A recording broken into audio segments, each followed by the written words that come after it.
What if the woman who was meant to help you for just one day ends up changing everything about your life? That was the question Zeke Blackburn never thought he would face, not in all his 30 years on the Montana frontier. The wind roared across the empty plains as Zeke sat alone inside his small weathered cabin, staring at the letter that had shaken him to his core. His fiancée, Eliza Grant, was arriving in only 3 days, much sooner than he expected. The lantern flickered beside him, casting shadows across the dusty floor, and he knew the truth as he looked around the messy room. He was not ready. Not even close. For 2 years he had built this ranch with nothing but hard work and quiet hope.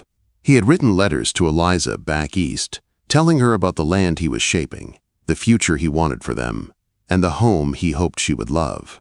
But as panic rose in his chest, Zeke realized something simple and painful. His cooking was terrible, the cabin was a disaster, and he had no idea how to make anything look welcoming. He could outrun bandits, break wild horses, and handle storms that destroyed half his herd, but preparing for the arrival of a woman he hoped to marry made him feel helpless. At dawn the next morning, Zeke rode into Silver Creek, the closest town. Dust rose behind his horse with each stride as he made his way to the saloon. Not for whiskey. Not today. He needed help, and Rosie, the saloon owner, always knew who could provide it. "A cook?" Rosie repeated with a smirk as she wiped down the counter. "Just for one night to impress the girl you're fixin' to marry?" Zeke pushed his hat back, embarrassed. "I want everything to be right. She's traveled across the whole country for me." Rosie's expression softened. "Well, as luck would have it, a young woman arrived on yesterday's stage, Tess Nelson. Quiet type. Works hard. Been helping at the boarding house. And they say she can cook like an angel. Might be just what you need." Within an hour, Zeke found himself standing in the tidy parlor of Mrs. Hawkins' boarding house, hat in hand like a nervous schoolboy. When Tess Nelson entered the room, he straightened up in surprise. She was younger than he expected, around 25. With chestnut hair pulled neatly back and eyes the color of clear morning sky. Her dress was simple but clean, and there was a steadiness in her posture that spoke of hard years and quiet strength. "You're Mr. Blackburn?" she asked. "Yes, ma'am. I was told you might be willing to help." Mrs. Hawkins excused herself, and Tess listened as Zeke explained everything: his situation, the arrival of his fiancée, and his complete lack of domestic skill. He felt foolish admitting he didn't even know how to fold a bedquilt properly.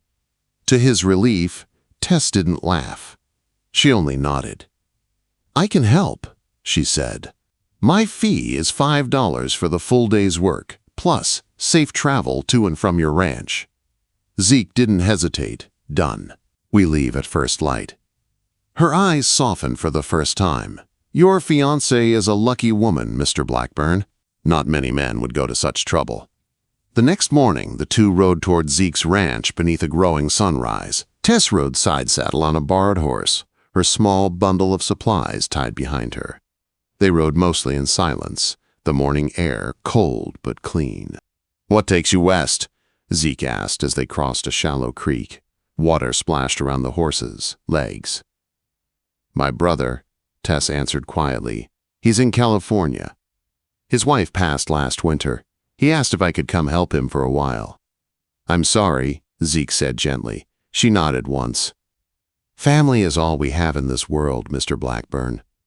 When they reached the ranch, Tess took in the sight without comment.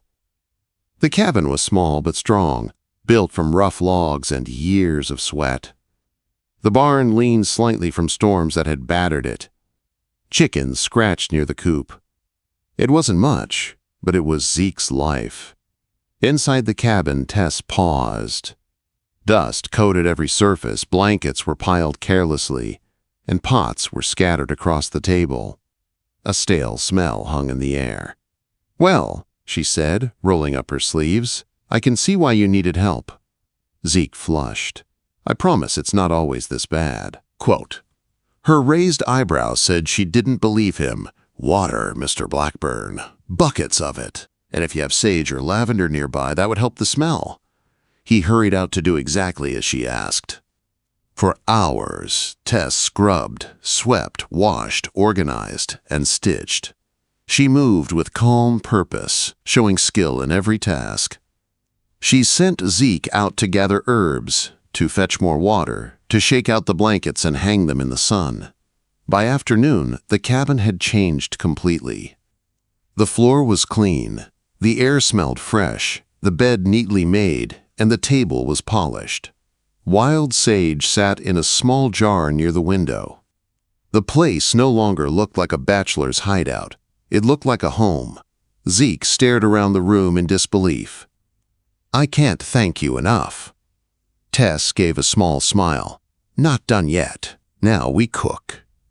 She inspected his supplies, chose what she needed, and soon the cabin was filled with smells Zeke hadn't known since he was a boy. Warm bread, herbs, rich beef stew.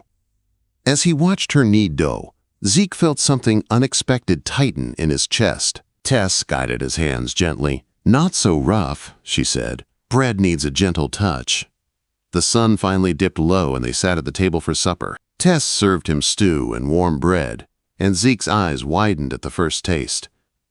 "This is incredible," he said softly.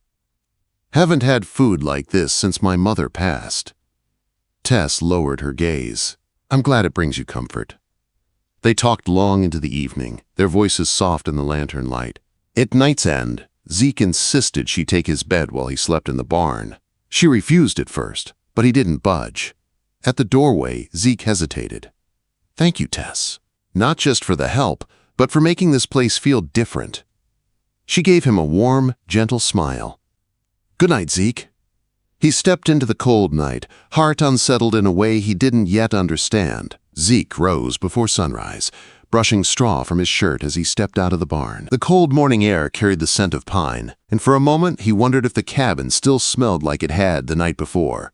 Warm bread, sage, and something soft he couldn't quite name, something like comfort. When he pushed open the door, Tess was already awake.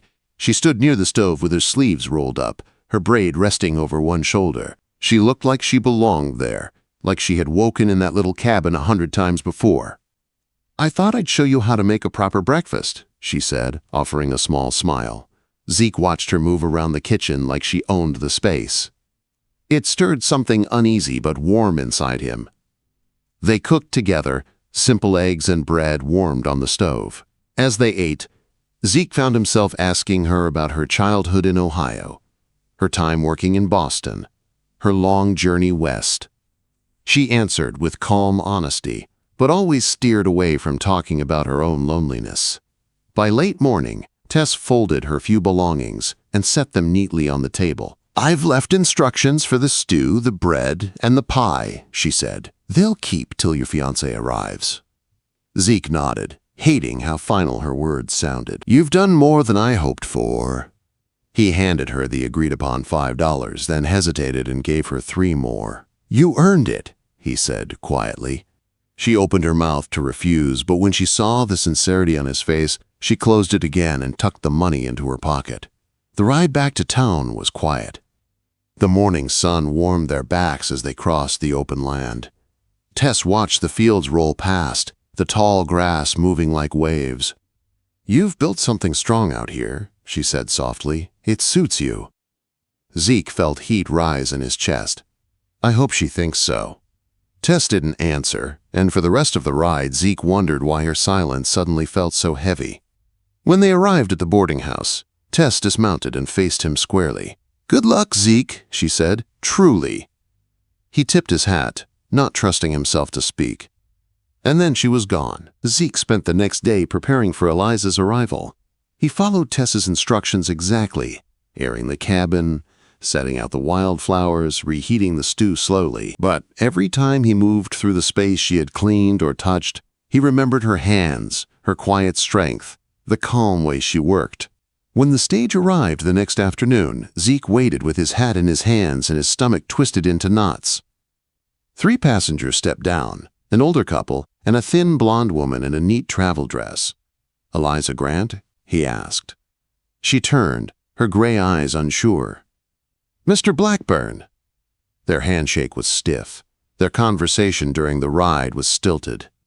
The silences stretched too long, and Zeke found himself missing Tess's easy presence more than he wanted to admit. But when they reached the cabin, clean, warm, filled with the scent of stew and herbs, Eliza's face lit with relief.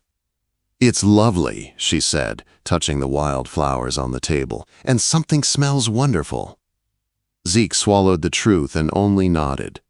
They ate supper by lantern light. Eliza smiled shyly as she tasted the stew. "I had no idea you could cook so well," she said. Guilt twisted inside him. As the evening grew late, he showed her to the bed and took a blanket out to the barn. In the darkness, lying on the straw, Zeke stared up at the beams and wondered why being in the same room with the woman he was meant to marry felt so different than spending one day with a woman he barely knew. The next morning started awkwardly. Eliza struggled to restart the stove fire. She wrinkled her nose at the muddy path outside, jumped when the cow mooed, and flinched every time a chicken fluttered its wings near the coop. Zeke tried to reassure her gently, but her tense shoulders told him everything. They spent the day walking the ranch land. Eliza tried to be interested in the plans he described, but her careful steps and nervous glances around the open fields revealed her fear of the vastness. The silence. The isolation. "It's very rustic," she finally said, eyes darting from the cattle to the mountains. "It's a start," Zeke replied quietly. By that evening, the cabin felt heavier than before. Eliza picked at her supper, quiet and distant. Zeke reheated the stew and felt guilt burn in his chest. He didn't want to lie anymore. "I have to tell you something," he said suddenly. "I didn't make this. I didn't clean the cabin. I didn't bake the bread." Eliza looked up, startled. "I hired someone," Zeke confessed. "A traveling cook, just for a day. I wanted everything to be perfect." Instead of anger, Eliza let out a soft, relieved laugh. "Oh, thank goodness," she said. "I thought I'd never measure up to all this. I can barely boil water." The tension cracked. They both laughed like two people who had been pretending too hard. But later that night, lying in the barn again, Zeke still felt a strange hollowness. Honesty had smoothed things between them, but something was missing, something he couldn't bring himself to name. The next day, Eliza suggested they visit town. "I think I could find work," she said. "A seamstress is always needed." Work, community, people. Things she missed. So they rode into Silver Creek on Saturday morning, and Zeke introduced her around town. People liked her gentle manners and quiet smile. But everything shifted the moment he walked into the church social that evening. Tess was there. She wore a simple blue dress that brought out her eyes. She carried a tray of cups, helping Mrs. Hawkins serve lemonade. She stopped short when she saw him. So did Zeke. His heart kicked hard inside his chest. "Mr. Blackburn," she said politely. "Eliza," he said, turning to his fiancée, "this is Tess Nelson." The two women exchanged polite greetings. Eliza smiled warmly. Tess was gracious. Everything was proper. Yet Zeke couldn't stop watching her. And Tess, no matter how composed, couldn't stop feeling it. Later, as they rode back to the ranch under the stars, Eliza sat quietly for a long time. Finally, she spoke. "She's the one who prepared the cabin, isn't she?" Zeke froze. "How did you know?" Eliza looked ahead into the night, her voice soft. "The way you looked at her. And the way you described the cabin. You said it smelled like home." Quote. Zeke's throat tightened. "And that," Eliza whispered, "is something a man does not say about the work of a stranger, not unless it means something." She folded her hands in her lap, steadying herself. "Zeke," she said, "we need to talk about something real." Eliza's words hung in the cold night air as the horses slowed to a gentle walk. Zeke held the reins loosely, unsure of what to say. The moon lit the trail in a pale glow, and for a long moment neither of them spoke. "Zeke," Eliza said quietly, "I came here because I had nowhere else to go. I convinced myself that security would be enough. But watching you around Miss Nelson tonight—" She paused, steadying her breath. "I saw something honest in you that I've never seen directed at me."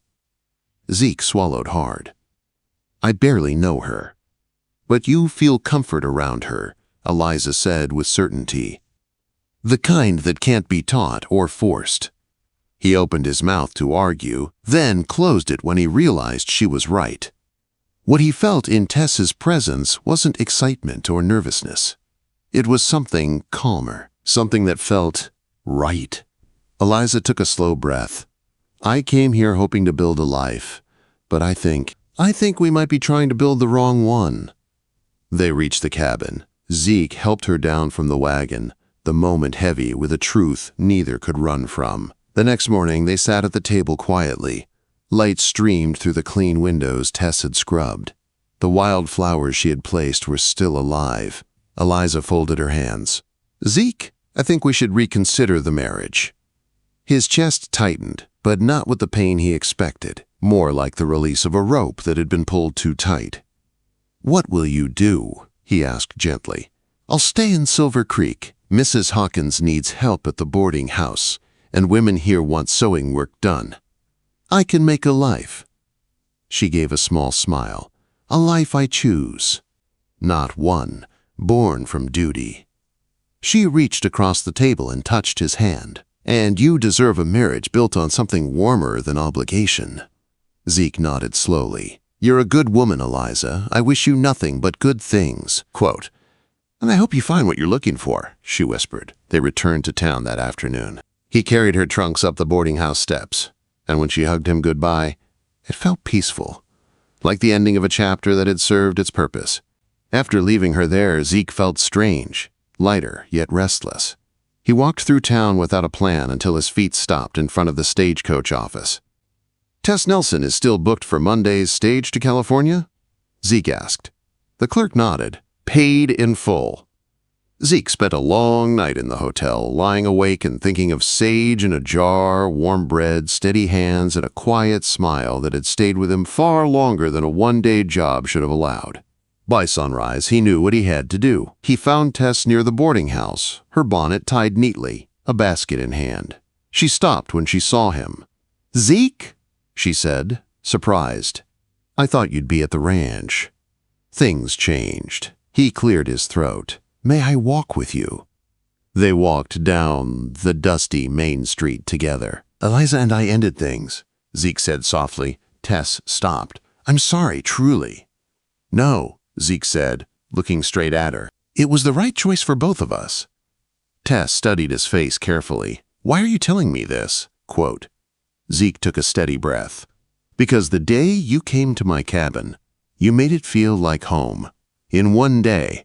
And I haven't stopped thinking about that. Or about you. Tess's breath hitched, her eyes softening with something she tried to hide. What are you saying, Zeke? I'm saying that if you stay, not as a cook or a housekeeper, but as you, I'd like the chance to see what this is between us. She stared at him for a long moment, her chest rising and falling with emotion she hadn't expected. My brother's orchard will still be there in a few months, she said quietly. Maybe longer. A slow smile tugged at her lips. I could write and tell him I'll be delayed. A warmth spread through Zeke's chest. You'll stay? Quote.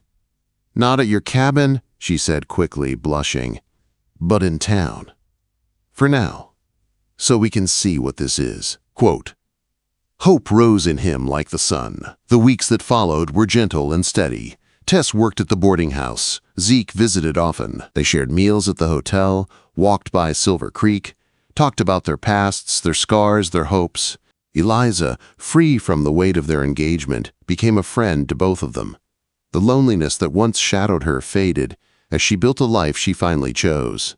A month later, Zeke invited Tess back to see the ranch, not as someone hired, but as someone who belonged there with him.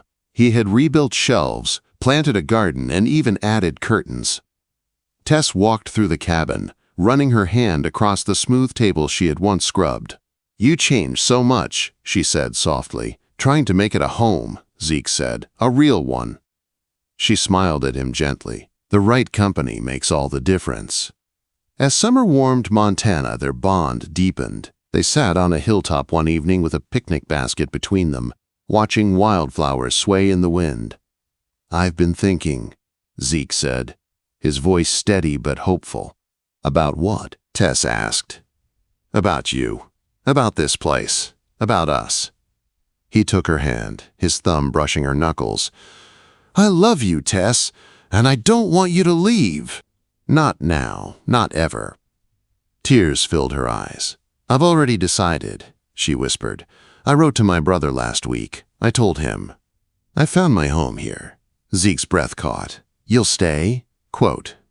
She squeezed his hand. I love you too, Zeke. He leaned forward and kissed her, gentle at first, then with all the warmth he'd kept buried for years. When they pulled apart, he touched his forehead to hers. Marry me, not out of duty, but because we belong together. Yes, she whispered without hesitation. Yes, I'll marry you. They married in Silver Creek's small church that August. The whole town came. Eliza stood proudly beside Tess, smiling brighter than anyone. Just before the ceremony, Eliza leaned close and whispered to Zeke. She makes the cabin smell like home. I'm glad you found the right woman. That night, Zeke and Tess rode to the ranch under the stars. The cabin glowed with lantern light in the distance. Ready to go home? Zeke asked. Tess smiled softly, her hand resting over his. I've been home since the day I met you, she said. The cabin is just where we hang our hats. And as they stepped inside together, the warm scent of herbs and bread welcomed them like an old friend, the smell of a home built on love, choice, and the sweetness of a second chance.